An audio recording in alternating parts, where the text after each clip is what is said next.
Hi guys, good morning! May i-share lang ako guys tungkol sa ating tanim na peppers. Yung about top pruning guys. Gaya dito guys, ito hindi pa siya na pruning. Tapos itong isa, yung kabila. Yan sila guys, mga na top pruning na yan guys. Oh. Dumami yung kanilang sanga. Ayo guys. Ito meron isa dito, hindi pa na top pruning. O, diretso lang siya guys, diba o? Nakita niyo guys. Wala pa siyang usbong. Compared sa na top pruning natin, dumami yung kanyang mga usbong. So, lalaki ang kanyang canopy. Yung pag ganyan guys, yung pagtubo niya, dadami.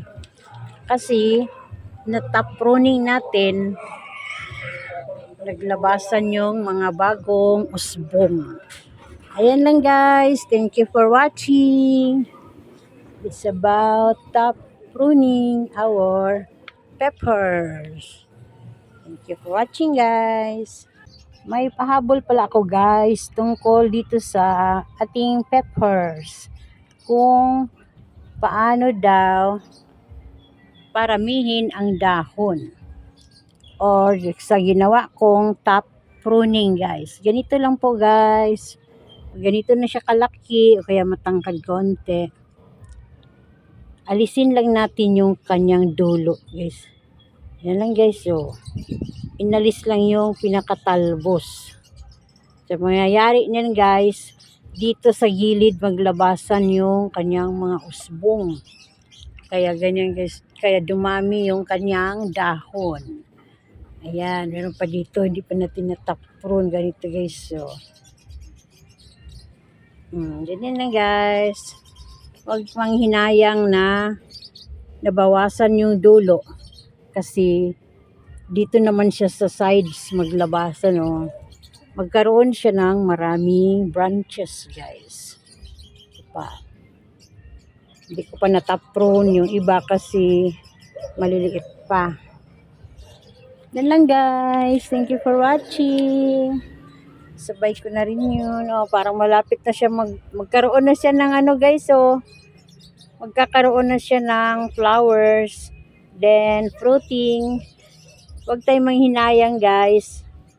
Na alisin yang. Malapit na siya mag-flowers. Malapit na siya mamunga. Huwag tayong mahinayang na alisin yung unang bunga. Yan, magkaroon yan ng mga usbong dito sa gilid. Yan, dito guys, so. Yan lang guys. Thank you for watching. Hope this could help. Let's plant guys. Yan ang ating chili. Marami ng branches of usbong. Thank you for watching guys. Harvest muna natin yung ibang sitaw.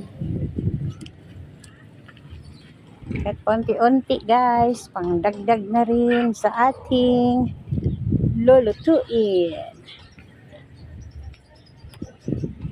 Ayan guys, thank you for watching.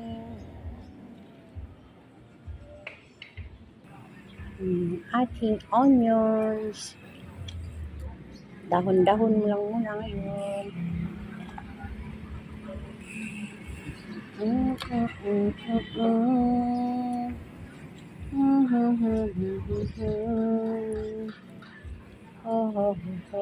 Ay, bali.